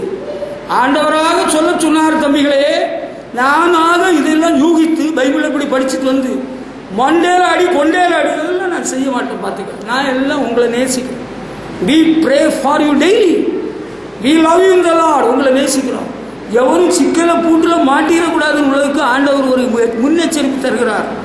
இஸ்ரவேலிலே மதிகேடான ஒரு காரியத்தை செய்து இந்த பையன் சாக வேண்டாம், அம்னோன் சாக வேண்டாம், அவனுக்கு கூட்டாளியில சொல்லி அவன் ஒரு ஐடியா கொடுத்து ஐடியா வெற்றி கண்டு கடைசியில் இவனுக்கு ஒரு சாவு வந்தது. அப்பா, நமக்கு இப்படி ஒரு சாவு வர வேண்டாம், நம்ம நல்லா வாழ்வதற்கு ஒரு வழியை தேடிக்கொள்வோம். ஹல்லேலூயா, கர்த்தருக்கு மகிமை. ஹல்லேலூயா. ஆமா, இதுல நம்ம கரெக்டா இருக்கணும். இதெல்லாம் எதுக்கு ஆண்டவர் சொல்றாருன்னா, இப்படி ஒரு மதிகேடான காரியம் நம்ம சபையில இந்த குடும்பத்தில் ஒன்று வந்துடக்கூடாது என்று ஆண்டவர் விரும்புகிறார். அதனால தான் முன்கூட்டி ஆண்டவர் சொல்றாரு. நான் சொல்ல வேண்டிய முறையில் சுருக்கமாக எளிமையாக புரியக்கூடிய தமிழில் சொல்லிவிட்டேன். அடுத்து இனி ஒரு காரியம் இருக்குது. சங்கீதக்காரர் ஒன்று சொல்றாரு, அவருக்கு ஒரு மதிகேடு இருந்துதான். அது என்னன்னு படிச்சு பாருங்க. 38ஆம் சங்கீதம் 5ஆம் வசனத்தை எடுத்துக்கொள்வோம். 38ஆம் சங்கீதம் 5ஆம் வசனம் 5ஆம் வசனம் படிங்க பார்ப்போம். எடுத்து பாருங்க. Come on. You need not keep your Bibles down. Take it in your hands. Bible என்ன கீழே போடுறீங்க? கையில் தூக்கி படிங்க. 38:5 பார்த்தீங்களா? என் மதிகேட்டு நினைத்த என் புண்கள் அழுகி நாற்றம் எடுத்ததுன்னு சங்கீதக்காரன் சொல்றார். அவருக்கு புண்ணு இருந்துதான். அது தமிழ் பைபிள் இப்படி இருக்கு. இங்கிலீஷ் பைபிள் எப்படி இருக்குன்னா, I did a foolish thing and now I have infected sores that sting. எப்படி தெரியுமா? நான் ஒரு மதிகேடான காரியத்தை செய்தேன், அதனால எனக்கு புண்ணெல்லாம் அழுகி நாறுதுன்னு சொல்றாரு சங்கீதக்காரன். I did a foolish thing. நீங்க என்ன foolish thing செய்தீங்க? உங்களுக்கு உடம்புக்கு ஆகாதம் சாப்பிட்டீங்களா? எனக்கு ஒரே வயிற்றா வலிக்குது மாஸ்டர், வயிற்றா வலிக்குது, வயிற்று வலிக்காக ஜோமனியாச்சு, வயிற்று வலி மாறியாச்சு. அதுக்கு பிறகு சாயங்கால வேளையில நானும் தண்ணி அடிக்க போறேன். நீங்க தண்ணி அடிக்கணும்னா நீங்க போங்க, நீங்க தண்ணி அடிக்கக்கூடிய பலத்தில் இல்லை, நீங்க தண்ணி அடிக்கண்டான்னு சொல்லியாச்சு. அவ்வளவு கோபமா? அவ்வளோ ஆத்திரமா வாயில வந்து அப்படி பேசியாச்சா, ஐயோ வயிற்று வலி ஆரம்பிச்சிட்டேன். You have done a foolish thing. இந்த இது எதனால? There must be a reason. There must be a reason. ஏதோ ஒரு தப்பு நடந்திருக்கு. எனக்கு நேற்றைக்கு ராத்திரி பயங்கரமாக வாந்தி எடுத்தது. அது என்ன செய்திங்க? அது நான் எல்லா நாளும் சாப்பிட்றத விட 2 தோசை கூட சாப்பிட்டேன், அவ்வளோதான். அப்படியா? உங்களுக்கு நேற்றைக்கு பயங்கரமாக ஹாட் செஸ்ட் பெயின் இல்லை? நீங்கள் என்ன சாப்பிட்டீங்க கொஞ்சம் சொல்லுங்கள். அவரைக்காய், துவரைக்காய், வெண்டைக்காய், சுண்டைக்காய், உருளைக்கிழங்கு. அப்படியா? உருளைக்கிழங்கு வறுத்து நல்லா சாப்பிட்டீங்களா? அதுதான் அவங்களுக்கு நெஞ்சு வலி. மதிகேடான ஏதோ ஒரு காரியத்தை செய்தீங்க. பாஸ்டர், நான் இப்போ இன்சுலின் போடுறேன் டெய்லி, தெரியல. நான் முன்னால் டேப்லெட்டில் கண்ட்ரோல் பண்ண இப்போ முடியல. அது காரணம் என்னென்னா, அந்த விருந்தில் ஜாங்கிரி எல்லாம் ஸ்தோத்திரம் பண்ணி ஜாங்கிரி சாப்பிட்டேன். எனக்கு ஊத்தியா பாயாசம், ஊத்து பாயாசம். பலாப்பழம் கொடுங்க எனக்கும். நானும் பலாப்பழத்தை எல்லாம் வெட்டி கொடுப்பேன். நான் பலாப்பழத்தை சாப்பிட்டு முடிச்சாச்சு. பலாப்பழம் கொடுங்க எனக்கும் கொடுங்க. அப்படியா? மதியேட்டு நிமித்தம் புல்லு வந்து புல்லு இப்போ அழுகி நாடுதுன்னு சங்கீதக்காரன் சொல்றார். நான் உங்களை யாரையும் சொல்ல வரல. அவருக்கு அப்படி ஒரு நிலைமை. நீங்கள் ஏன் இப்படி மதிகேடா செய்கிறீங்க? ஏன் செய்கிறீங்க? எனக்கு பயங்கரமாக திடீர்னு சளி பிடிச்சிட்டுங்க. என்ன பண்ணீங்க? ராத்திரி ஒரு கப்பு நிறைய நல்ல மோர் கலக்கி குடித்தேன். அப்படியா? Very good. நான் வெரி குட் சொல்லலைன்னு வச்சுடுங்க, எல்லா கோவம் எனக்கு மேலே திரும்பிடும். நான் இனிமேல் ஆண்டவர் சமூகத்தில் பிரதிஷ்டை பண்ணுறேன். இன்றைக்கு ஆண்டவரே, இந்த சபையின் மக்கள் என்ன மதிகேடு செய்து என்ன பாதிக்கப்பட்டாலும் நான் வெரி குட் சொல்ல மாட்டேன். அப்படி செய்தீங்களா? அப்படி செய்தீங்களோ? ஏன் அப்படி செய்த? அப்படியெல்லாம் இங்கே நான் கேட்க மாட்டேன்ப்பா. நான் பயந்து போய் இருக்கிறேன். நான் பயந்தொன்னும் போகல. உனக்க தலையெழுத்து நீ ஏன் சுமந்து தீரும். நான் ஏன்டா உனக்காக மண்டையை பிச்சுட்டு கிடப்பாரு. நீ அடைய வேண்டியதை நீ அடைஞ்சிக்க, லாபமாவது நட்டமாவது அனுபவிச்சிக்கான்னு நான் விட்டுருவேன். நீ நமக்கு ரொம்ப அக்கா காட்டி நமக்கு இருந்த சந்தோஷத்தை ஏன் கெடுப்பானு? டேய், ஏன்டா அந்த முள்ளில் போட்டு காலை போட்டு அடிக்கிறீங்க? முள்ளில் உதைக்கிறது கடினமா? நம்ம ஏன் சொல்லுவானே நமக்கு இந்த வேலை வேண்டாம், நம்ம வசனத்தை சொல்லுவோம். இங்கே என்ன வசனம் இருக்கு? அவரு தப்பான ஏதோ ஒரு காரியத்தை செய்து அவருக்கு புண்ணு வந்துருக்கு. புண்ணு வந்து பிறகு சீல் வைத்து அது நாற்றம் எடுத்திருக்குன்னு சொல்றார். என்ன காரியம் செய்திருக்கிறார்? மதிகேடான காரியம் செய்திருக்கிறார். உங்களுக்கு வயிற்றுக்கு உடம்புக்கு சரியில்லைன்னு வச்சுக்கிடுங்களேன். வயிற்றுல புண்ணுன்னு சொன்னால் நீங்கள் கொஞ்சம் திராட்சை பழமும் ஆரஞ்சும் கருவாடும் நல்லா சாப்பிடுங்க. அப்போ தான் அந்த வயிற்று புண்ணு சீக்கிரமாக கூடும், குறையாது, கூடும். உடம்புல அரிப்பு வியாதி இருக்குன்னு வச்சுக்கிடுங்களேன். நீங்கள் என்ன செய்யணும்? கருவாடு சாப்பிடுங்க, தக்காளி சாப்பிடுங்க, திராட்சை பழம் சாப்பிடுங்க. அப்போ தான் அரிப்பு கூடும். எல்லாம் தப்பு தப்பாக சொல்லி தரக்கூடாது. அப்போ தான் அரிப்பு கூடும். அப்படி கூடி தான் அதுக்கப்புறம் குறையும். அல்சர் இருக்குன்னு வச்சுக்கிடுங்களேன். தேங்காவை நல்லா சாப்பிடணும். தேங்காவை சாப்பிட்டதுக்கு பிறகு என்ன செய்யணும்னா, அதை யாரும் நம்மள்கிட்ட சொன்னாங்களோ அவங்கள்ட்ட போய் நல்லா சண்டை போடணும். நல்லா சண்டை போடணும். அப்போ தான் வயிற்று வலி நல்லாவே குறைஞ்சிடும், நல்லா குறையும். உங்களுக்கு இப்போ புரியுது இல்லை? இது போல நான் பேசுனா உங்களுக்கு புரியும் இல்லை? இது போல இனிமேல் நம்ம பேசுகிறேன். நானும் ஜோம் பண்ணி அந்த கிருபையை பெற்று உங்களோடு இப்படியே பேசலான்னு எனக்கு ஒரு நல்ல எண்ணம் வந்து விட்டேன். இனிமேல் முன்னால் போல எல்லாம் சொல்லக்கூடாது. வயசு குறைஞ்சிக்கிட்டே போகுது எனக்கு. அப்படி இருக்க நம்ம வயசு குறைய நமக்கு அனுகூலம் வேண்டாமா? ஒத்தாசை வேண்டாமா? மதிகேட்டுனால அவருக்கு புண்ணு வந்து புண்ணு என்ன செய்திருக்கான்? அதில் நாரிட்டு இருக்குதான். அவருக்கு சொல்றாரு சங்கீதக்காரர், மதிகேடான காரியத்தை ஏங்க சார் நீங்க செய்தீங்க சங்கீதக்காரரே? Why have you done a foolish thing? ஏன் அப்படி பண்றீங்க? கொஞ்சம் கண்ட்ரோல்ல இருங்களா, கொஞ்சம் கட்டுப்பாடோடு வாழுங்களா. அல்லேலூயா. அதுக்கு பிறகு இன்னும் ஒரு சங்கீதக்காரன் சொல்றாரு, இவரா வேற யாரான்னு கண்டுபிடிங்க. 85ஆம் சங்கீதம் படிச்சோம்ல, அதில் 8ஆம் வசனத்தை எடுங்க. அங்க ரொம்ப அருமையாக சொல்லப்பட்டிருக்கிறது. கடைசி பகுதி, தம்முடைய ஜனங்களுக்கும் பரிசுத்தவான்களுக்கும் சமாதானம் கூறுவா, அவர்களோ மதிகேட்டுக்கு திரும்பாதிருப்பார்களாக. I heard what the Lord God said. He said, there will be peace for his people and loyal followers. They must not go back to their foolish way of living. இது தமிழ் பைபிளில் கொஞ்சம் தெளிவு குறைவாக இருக்கிறது. ஆண்டவர் அவருடைய பிள்ளைகளுக்கு, அவரை பின்பற்றுபவர்களுக்கு சமாதானம் அருள்வேன் என்று சொல்லியிருக்கிறார். ஆண்டவர் சொன்னதை நான் கேட்டேன். I heard what the Lord God said. He said there will be peace. for his people and loyal followers. எப்படி அங்க எழுதி பார்த்தீங்களா? அவருடைய ஜனங்களுக்கும் பரிசுத்தவான்கள் உண்மையாய் பின்பற்றுவர்களுக்கும் சமாதானம் கூறுவார். ஆனா அவங்க என்ன செய்யக்கூடாதான்? They must not go back to their foolish way of living. Foolish way of living. மதிகேடான வாழ்வுக்கு நேராக போயிடக்கூடாது. ஐயோ எனக்கு சமாதானம் இல்லையே, நான் சாக போறேங்க. நீங்க அப்படி போகக்கூடாதான். அப்படி போறது மதிகேடான ஒரு காரியம். நான் சாக போறேன், நான் மேம்பாலத்திலிருந்து குதிக்க போறேன். ஒரு நாள் ஒரு பாட்டு பாடின, ஓ மனிதனே நீ எங்கே போகிறாய், அப்படி அவர் பாடினார். பிறகு என்ன சொல்றாரு, நான் மேம்பாலத்தில் போய் அங்க குதிக்கணும்னு ரெடியா நின்னேன்.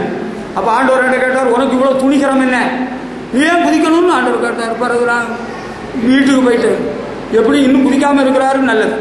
யாராவது மேம்பாலத்தில் போய் அதை ரயில் தண்டவாளத்தில் வச்சு தலையை வச்சு செத்தா பெரிய வேதனையான காரியம், துக்கமான காரியம்.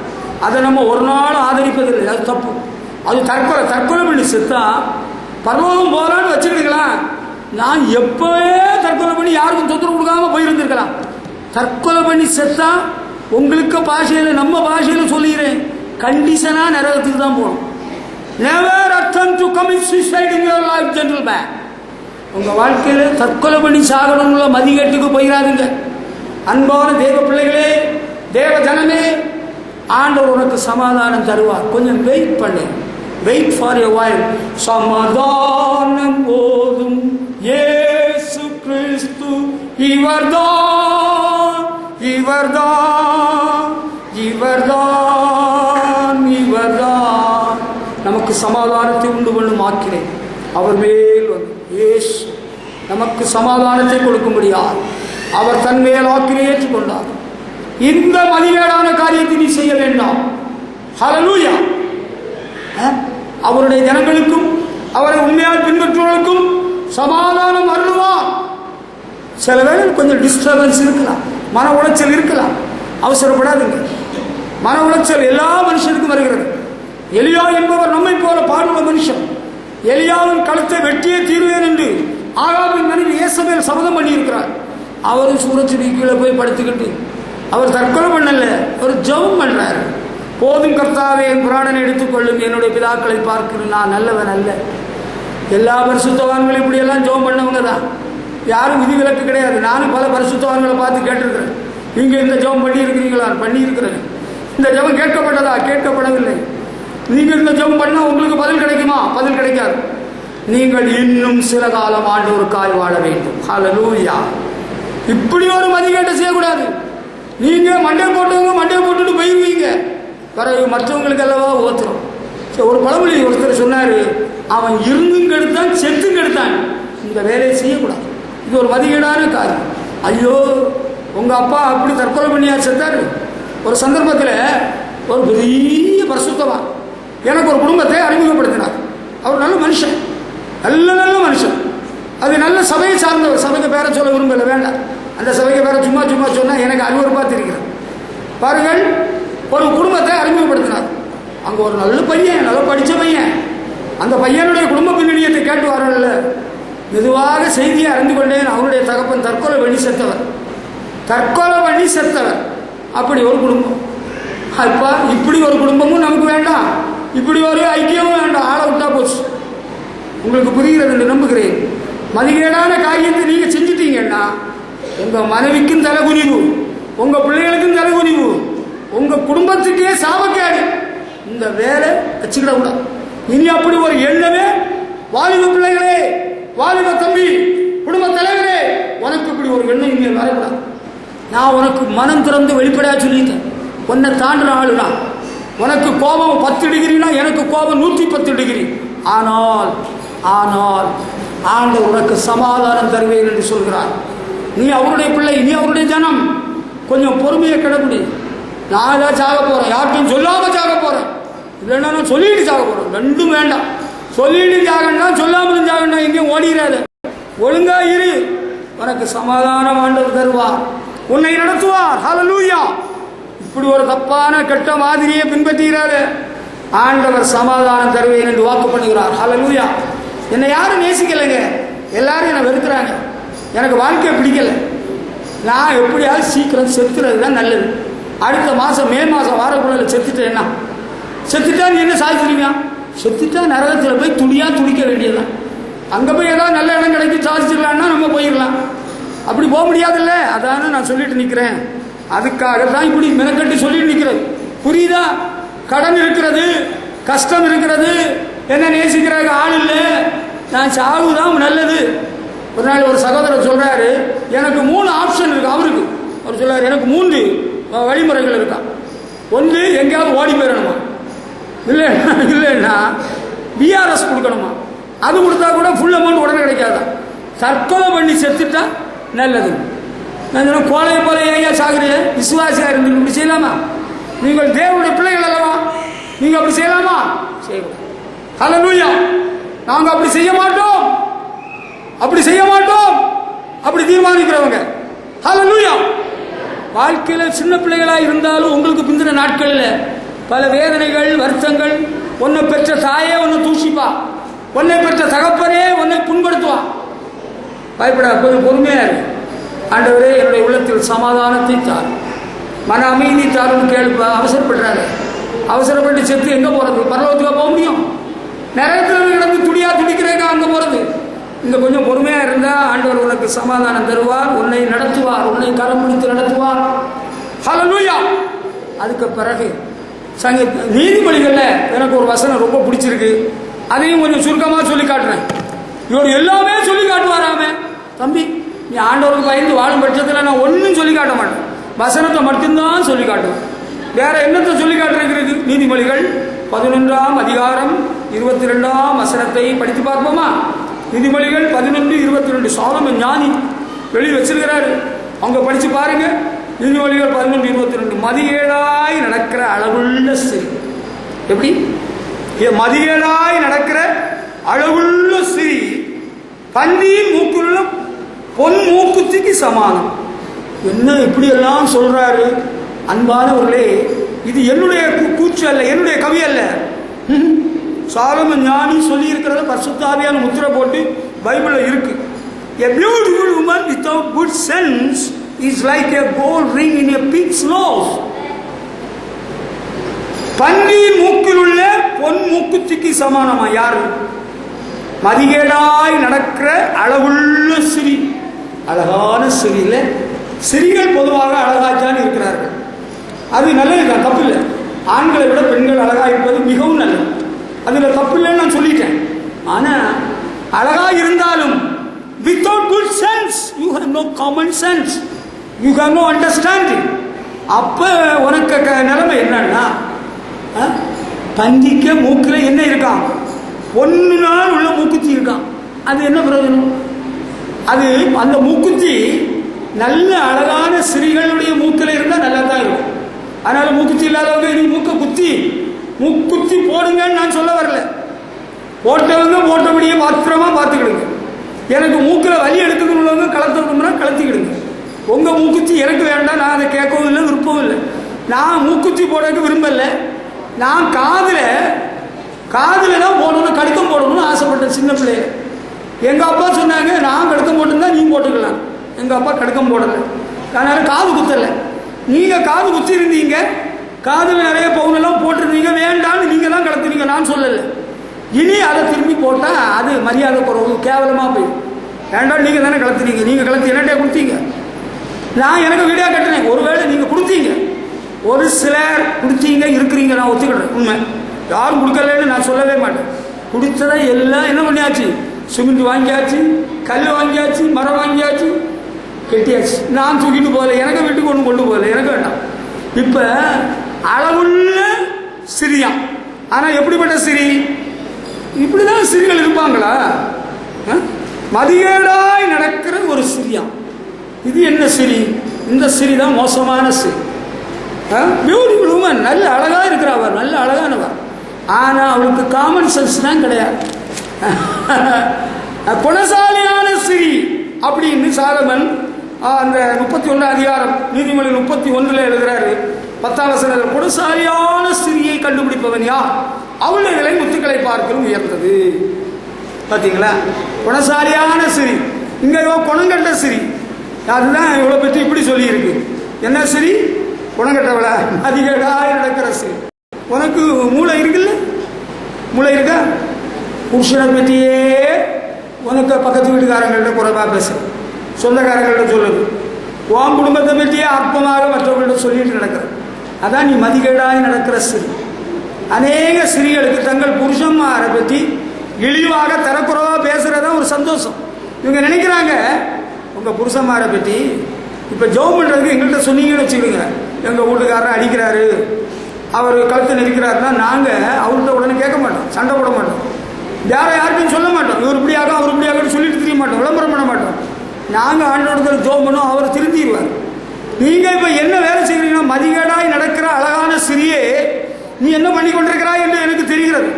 நீ அக்கம் பக்கத்தில் உள்ளவங்கள்ட்ட அற்பமாக பேசுகிறாய், மாமியாரை குறித்து அற்பமாய் பேசுகிறாய், புருஷனை குறித்து அற்பமாய் பேசுகிறாய், குடும்பத்தில் உள்ள எல்லாரையுமே அற்பமாக பேசுகிறது. இதான் மதிகேடாய் நடக்கிற சிறு. எங்கள் வீட்டுக்காரருக்கு குடும்பமே லாயக்கில்லா குடும்பம், எனக்கு நாத்தனார் லாயக்கில்லாதவர், எனக்கு குழந்தைனார் லாயக்கில்லை. அப்படியே நீங்களும் லாயக்கில்லை தான். நீ என்ன பெரிய வசதியா? நீ லாயக்கில்லை, எனக்கு அதான் பெரியவர்கள். ஆமாம், நீ என்ன பெரிய யோக்கியமா? மதிகேடாய் நடக்கிற சிறி என்று இருக்கிறாங்க. கூட்டி கொடுக்கிற சிறிகள் இந்த சமுதாயத்தில் என்ன நடந்துட்டு இருக்கு தெரியுமா உங்களுக்கு? தங்களுடைய பிள்ளைகள் தவறான வழிக்கு போனா கூட அதை குறித்து வருத்தப்படுகிறவர்களாக, வேதனைப்படுகிறவர்களாக நிறைய பேரை காண முடியவில்லை. நமக்கு ரொம்ப காசு பணம் செலவு இல்லாம சுலபமாக ஒரு கல்யாணம் முடிஞ்சது இல்லையா? ஒரு நாள் ஒரு சிறி, ஒரு வயது சென்ற சிறி தன்னுடைய பேத்தியை பார்த்து சொல்லி இருக்கிறதை நான் உங்களுக்கு நினைப்பூட்டுகிறேன். பேத்தியிடத்திலே ஒரு பாட்டி, ஒரு ஆத்தா சொல்றாப்பிலையா, நம்ம பார்த்தா கூட இப்படி ஒரு மாப்பிள்ளையை பார்த்திருக்க முடியாது, முறைப்படி கல்யாணம் பண்ணி கொடுத்திருந்து சொன்னால் நான் ஏற்றுக்கொள்கிறேன். அம்மா, ஆத்தாவாவது தாத்தாவாவது உன்னை நீ சொல்கிறதை நான் கனம் பண்ணுகிறேன். கரெக்ட், நீங்க சொன்னது சரிதான். நீங்க ஜோம் பண்ணீங்க, ஆண்டோட ஒத்தாசையில் நல்ல ஒரு மாப்பிள்ளை கிடைச்சி அல்லது நல்ல ஒரு பொண்ணு கிடைச்சி, கர்த்தர் வாய்க்க பண்ணா நல்லா இருக்கு, குடும்பம் நல்லா இருக்கு, சந்தோஷம். இது நெறிகட்ட முறையில், குணங்கட்ட முறையில், நாரிப்போன முறையில் கல்யாணம் முடிச்சு ஒரு 10-15 வருஷத்துக்கு பிறகு இப்படி சொன்னா உனக்கு தலையில என்ன இருக்கு? இதுதான் மதிகேடாக நடக்கிற அழகான சிறு. மதிகேடாக நடக்கக்கூடாது, புத்திசாலியாக நடக்கணும். ஒரு குறிப்பிட்ட வயசு வந்தாச்சு நம்ம பையங்களுக்கு, ஒரு 25 ஒரு 27 ஆகிட்டு வச்சுக்கிடுங்களா, நல்லா ஜோம் பண்ணி அழகான பிள்ளையை பார்த்து கல்யாணம் பண்ணி வச்சிருக்கேன். நான் அழகில்லாத பொண்ணு கல்யாணம் பண்ணி வைங்கன்னு யார்கிட்டயா என்னைக்கா சொன்னேனா? சொல்லவே இல்லை. ஆண்டவர் படைத்த மக்கள் எல்லாரும் அழகானவர்கள், ஆண்களை விட பெண்கள் எல்லாரும் உண்மையில் அழகானவர்கள். அவர்கள் தோல் ஒருவேளை கருப்பா இருந்தாலும் கருப்பான தோலினால் அழகை இழந்தவர்கள் என்று சொல்லக்கூடாது, அது தப்பு. அழகு என்பது எதில் விளங்கும் தெரியுமா உங்களுக்கு? குணத்துல தான் இருக்குது அழகு, தோலில இல்லை. நீங்க இங்கிலீஷ்ல ஒரு வார்த்தை இருக்கு, பர்சனாலிட்டி. பர்சனாலிட்டின்னு சொன்ன உடனே என்ன நினைப்பாங்க தெரியுமா? அவர் உயரமா இருப்பாரு, அப்படி மூக்கு இருக்கும், இப்படி தொண்டை இருக்கும், அப்படி மண்டை இருக்கும். அது இல்லை. பர்சனாலிட்டின்னு சொன்னா அது குணத்தை தான் காட்டக்கூடியது, குணத்தை காட்டக்கூடிய வார்த்தை தான் பர்சனாலிட்டி. இங்கிலீஷ் தெரிஞ்சிருந்தா, உனக்கு அர்த்தம் தெரிஞ்சிருந்தா நான் சொல்றது புரியும், இல்லைன்னா புரியாது. புரியுதா? இப்ப நல்ல குணமான சிரி, மதிகேடான சிரின்னு சொன்னா குழப்பம்தான், அவங்க பிள்ளைகளுக்கு நஷ்டப்பட்டு போயிடும். இங்க பாரு, உனக்கு கிடைச்ச பொண்ணு கிடைக்கடா பாப்பா, உனக்கு நல்ல வாய்ப்பா ஒரு பையன் கிடைச்சான்னு வச்சுக்க, அதுபோல பண்ணிக்க, அதனால ஒண்ணும் இல்லை, நாங்களும் அப்படிதான் கல்யாணம் பண்ணோம். அப்படியா? You are so foolish. நீ உனக்கு புத்தி இல்லைன்னு நான் சொல்லிட்டேன், சரிதான் சொல்லிடுவேன். நீ யாரா இருந்தாலும் யூ ஆர் சோ ஃபூலிஷ். அப்படி சொல்லி காட்டலாமா? பிள்ளைகளுக்கு கெட்ட காரியம் சொல்லிக் கொடுக்கலாமா? சொல்லிக் கொடுக்க கூடாது. ஆண்டவர் அறியாத காலத்தில், அறியாமல் ஒரு காலத்தில் ஏதோ தப்பு தண்டி நடந்திருந்தாலும் அதே பிள்ளைகளுக்கு சொல்லிக் கொடுக்குறது, அப்படியே பேசுறது. நான் அறிந்த மட்டில் ஒரு விஷயம் சொல்றேன். சமீப காலத்தில் கேள்விப்பட்டேன். ஒரு நாள் ஒரு சகோதரர் என்கிட்ட சொல்றாரு, பாஸ்டர் உங்களுக்கு தெரியுமா ஒரு விஷயம்? தெரியல, என்ன சொல்லுங்க. நம்ம சபையில் ஒரு பையன் அவங்க அம்மா அப்பாவை பற்றி இன்னொருவன் நிறைய தாறுமாறா சொல்லி கொடுத்துருக்கான். சொல்லி கொடுத்தது அந்த பையன் அப்படியே நம்பி தகப்பனின் தாயை மதிக்கிறதே கிடையாது. அந்த சகோதரன் சொல்லி வருத்தப்படுகிறார். 15 நாட்கள் தான் ஆனது. நான் ரொம்ப துக்கத்தோட உங்களுக்கு சொல்லிக் கொண்டிருக்கிறேன். ஒரு பையனுடைய தகப்பனா தாயாவது ஆண்டவர் அறியாத காலத்தில் சந்தர்ப்ப சூழ்நிலை எப்படியோ தப்பா எப்படியோ மறந்து போச்சு. அதை நீ இப்பொழுது சொல்லி காட்டி அடுத்த தலைமுறை கெடுக்க நினைக்கிறாயா துரோகியே, யூதாஸ் காரியத்தில் ஆவிய உடையவனே. யூதாஸ் காரியத்தில் எப்படி செத்தானோ அப்படியே அவனும் சாவக்கிடவன். பிள்ளைகளை ஏன் கெடுக்கிற? பிள்ளைகளை நீ ஏன் கெடுக்கிறாய்? நாங்கள் முறைப்படி சட்டப்படி எங்கள் பெற்றோர் ஒழுங்குபடுத்தி தேவ சமூகத்திலே தான் நாங்கள் கல்யாணம் பண்ணி வந்தோம். ஒருவேளை ஆண்டவரை அறியாத காலத்தில் பெற்றோர் பெரியவர்கள் ஒரு கல்யாணம் எப்படியோ நடந்திருந்தால் இப்போ அதை சொல்லி காட்டி கொடுக்குறாருங்க நம்ம பிள்ளைங்களுக்கு. உன்னுடைய பிள்ளைகளுக்கு அந்த துரோகி அவன் சொல்லி கொடுத்திருக்கிறான் என்பதற்கு எனக்கு ஆதாரம் இருக்கிறது. அவன் உனக்கு வேண்டும் என்று நீ ஆசைப்படுகிறா, வச்சுக்க. நான் இடையில வரல. யார் யாரெல்லாம் உனக்கு உறவா இருக்கணுமோ, உனக்கு சொந்த பந்தமா இருக்கணுமோ வச்சுக்க. நான் இடையில வரலன்னு சொல்லிட்டேன், நான் ஒதுங்கியாச்சு. நீ போயிட்டே முன்னேறி செல், உன்னுடைய படை முன்னேறட்டும். நான் இடையில வரலன்னு சொல்லிட்டேன்ல. மதிகேடான ஒரு ஸ்திரீ அழகுள்ளவளாக இருந்தாலும் அந்த பன்றியின் மூக்கில் உள்ள மூக்குத்திக்கு சமானம் என்று சொல்லப்பட்டிருக்கிறது. அதுக்கு பிறகு வேற ஒரு வார்த்தை இருக்கு பாருங்க. நீதிமொழிகள் 14ஆம் அதிகாரம் 16ஆம் வசனத்தில் அங்கே சாலமோன் ஞானி வேறொரு ஆளை பற்றி சொல்றாரு. அது என்ன? நீதிமொழிகள் 14:16 ஞானமுள்ளவன் பயந்து தீமைக்கு உலகிறான், மதியீனனோ மூர்க்கம் கொண்டு துணிகரமாக இருக்கிறான். மதியீனன் ஒருத்தன் இருக்கிறான். அவன் யாரு? மதியீனன் சொன்னா ஃபூல். இங்கிலீஷ் பைபிள்ல மதிகேடனே என்று ஒரு வார்த்தை எழுதப்பட்டிருக்கு. தமிழ் பைபிள்ல மதிகேடனே. புதிய பாட்டில் ஆண்டவர் சொல்றாரு, ஒரு மனுஷனுக்கு நல்ல விளைச்சல் ஏற்பட்டு அவன் தன்னுடைய களஞ்சியத்தை பெரிதுபடுத்தி என்னுடைய ஆத்மாவே புசித்து குடித்து சந்தோஷமாயு நமக்கு எல்லாம் கிடைச்சாச்சுன்னு சந்தோஷப்படுறான். அப்ப ஆண்டவர் கேட்கிறாரா, மதிகேடனே இன்று ராத்திரிலே உன்னுடைய ஆத்மா ஈடுபட்டு போனால் நீ சம்பாதித்த யாருடையதாகும்னு கேட்கிறான். தமிழ் பைபிள்ல மதிகேடனா, இங்கிலீஷ் பைபிள்ல என்ன இருக்கு தெரியுமா? யூ ஃபூல், மதிகட்டவரே. அதான் சொல்லியிருக்கு, fools believe every word they here.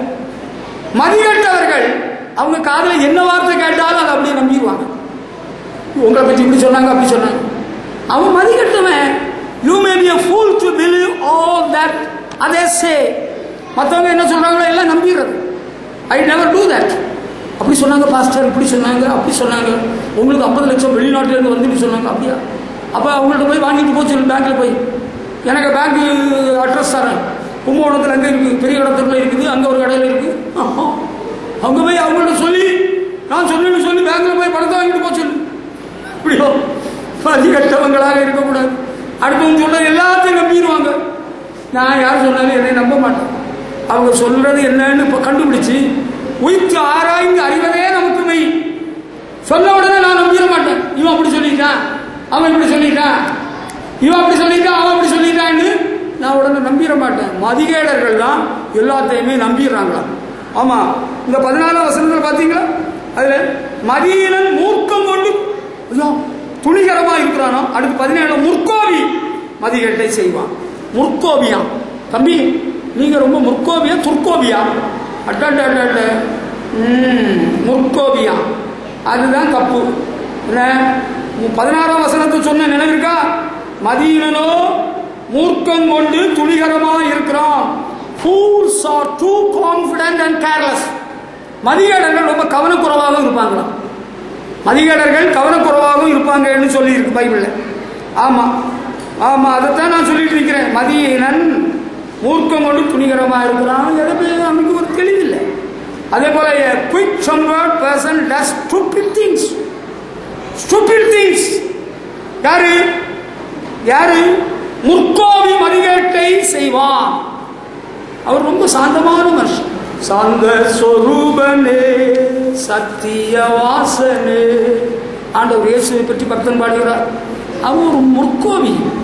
ஐயே, அவங்க பக்கத்தில் போகக்கூடாது. நான் உண்மையை சொல்றேன். உங்களில் சிலர் முற்கோபிகளாக இருந்தால் நான் உங்களை விட்டு 100 அடி தள்ளி நிற்கிறதுக்கு தயாராக இருக்கிறேன். நீ முற்கோபின்னா எனக்கும் உனக்கும் உறவு கொஞ்சம் குறவு தான்.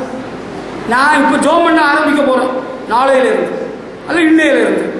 என்னை விட்டு முற்கோபிகளை கொஞ்சம் டிஸ்டன்ஸில் வச்சுக்கணும் ஆண்டவரேன்னு ஜோம் பண்ண போறேன். முற்கோபிக்கு எனக்கு ஒத்து போகாது. முற்கோபின்னு சொன்னா அவன் புத்தி இல்லாதவனா இருப்பான், மதிகேட்டை செய்கிறவன். He does foolish things. அவன் புத்தியில இல்லை, அதனால அவன் புத்தி இல்லாத வேலையை பார்ப்பான். Stupid things. அவன் ஒரு முற்கோபி. அவனுக்கு கோபம் அப்படி வந்துடுது. கோபம் மனுஷனுக்கு வரலாம், தப்புன்னு நான் சொல்லல. கோபம் கொண்டாலும் பாவம் செய்யாதிருங்கள் வசனம் இருக்கு இல்லையா? அவன் ஒரு முற்கோவி, அவன் மதிகட்ட வேலையெல்லாம் செய்கிறாங்க. அவனுக்கு என்ன செய்யணும் எப்போ செய்யணும் ஒன்றும் தெரியுதில்லை. அவனுக்கு அவ்வளோ அவசரம், அவ்வளோ ஆத்திரம் வந்துடுது. இது எதை காண்பிக்கிறது என்றால் நீ ஒரு முற்கோவி என்று காண்பிக்கிறது. இதனால நான் இப்போ என்ன செய்ய போறேன்னா, நான் ஒதுங்கி நடக்க போறேன். எப்படி? வசனத்தின் அடிப்படையில் உனக்கு சொல்லித்தரேன், கேட்டுக்க.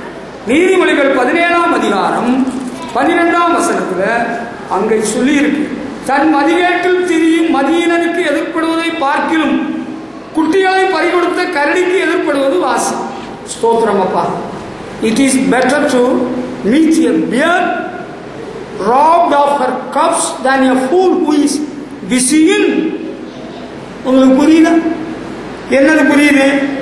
மதிகேட்டில் திரியும் மதியினனுக்கு எதிர்ப்படுவதை பார்க்குது. அப்பா நான் ஒதுங்கி நடக்கணும் முடிவு பண்ணது இந்த வசனத்தின் அடிப்படையில் தான். I know that you are so foolish. You are a quick-tempered person.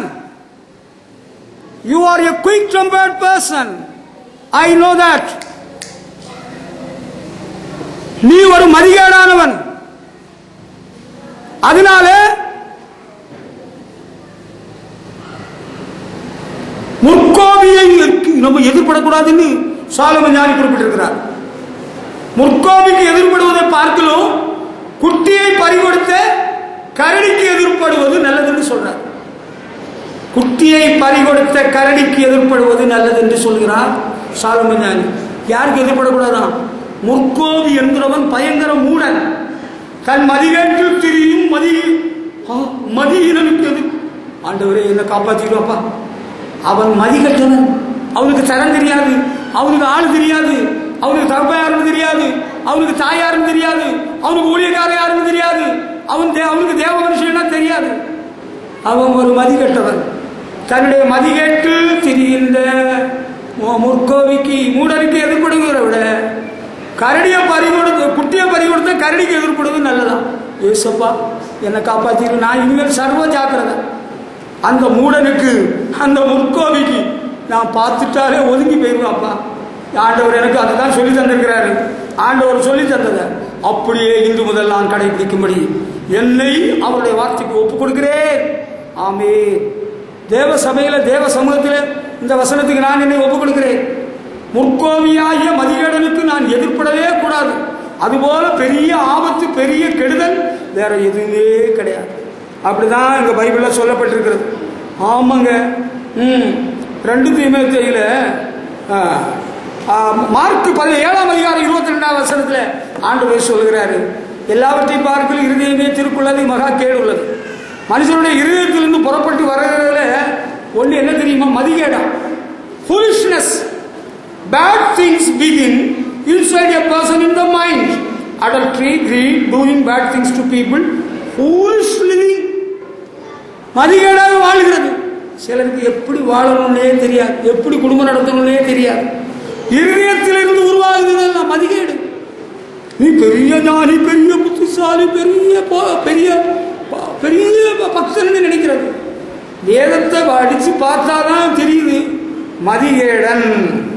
அவன் என்ன பண்றான்னா இருதயத்தில் இருந்து மதிகேடு தோன்றுகிறான். அவருடைய இறுதி your heart is not right with God. உன்னுடைய இறுதி ஆண்டவரோடு செம்மையா இல்லை. ஆண்டவருக்கு உனக்கு உறவு சரியா இல்லை. நீ ஒரு மதிகட்டவன. மதிகட்ட எண்ணம் உனக்கு உள்ளத்திலிருந்து வருது. புத்தீனமான எண்ணங்கள் உள்ளத்திலிருந்து வர்றதுக்கு காரணம் உன்னுடைய இருதயம் சரியா இல்லை. உன்னுடைய இருதயம் செம்மையா இருந்தா நல்ல எண்ணங்கள், நல்ல திட்டங்கள், வளர்ச்சிகரமான காரியங்கள் எல்லாம் வந்துகிட்டே இருக்கும். இது அப்படி இல்லை. கெடுதலுக்கு ஏதுவான காரியங்கள், தீமைக்கு ஏதுவான காரியங்கள் வந்துட்டு இருக்கிறது காரணம் உன்னுடைய இருதயம் சரியா இல்லை. இருதயத்திலிருந்து இப்போ சாக்கடை எல்லாம் கிளம்புது, மதிகேடெல்லாம் கிளம்புது.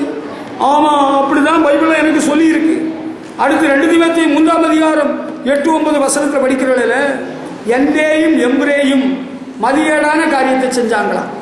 அது யார்? என்னையும் எம்பிரேயும் புதிய ஏற்பாட்டில் இந்த பேர் எழுதப்பட்டிருக்கிறது. ஆனால் பழைய ஏற்பாட்டில் யாத்திராகமம் 7ஆம் அதிகாரம் 11லேருந்து 22 வரை வீட்டில் படிச்சீங்கன்னா கோராகு, தாத்தான், அபிராம் கூட்டம் மோசேக்கு விரோதமாக எழுதி நின்று அவங்களை பூமி விழுங்கி போட்டுதான். அது ஒரு புத்திசாலித்தனம் இல்லை. ஆண்டவருடைய மனுஷனுக்கு விரோதமாக எழும்பி செயல்பட்டு பூமி விழுங்கினது ஒரு பெரிய சாதனையா. அது ஒரு வேதனை. அது ஒரு திறமையான விஷயமா? இல்லை, அது ஒரு மதிகேடான காரியம். பாருங்க 3ஆம் அதிகாரம் 8, 9 பார்த்தீங்களா? இவர்களுடைய மதிகேடு வெளிப்படும். அன்பானவர்களே, அந்த கோராகு சாத்தான் அபிராம் கூட்டத்தினுடைய மதிகேடு எப்படி வெளிப்பட்டது? அவர்களும் அவங்க கூட சேர்ந்தவர்களும் பூமி பிளந்து எல்லாரும் செத்து போயிட்டாங்க. இங்க சொல்றாரு இவர்களுடைய மதிகேடு வெளிப்படும். எவர்களுடைய மதிகேடு?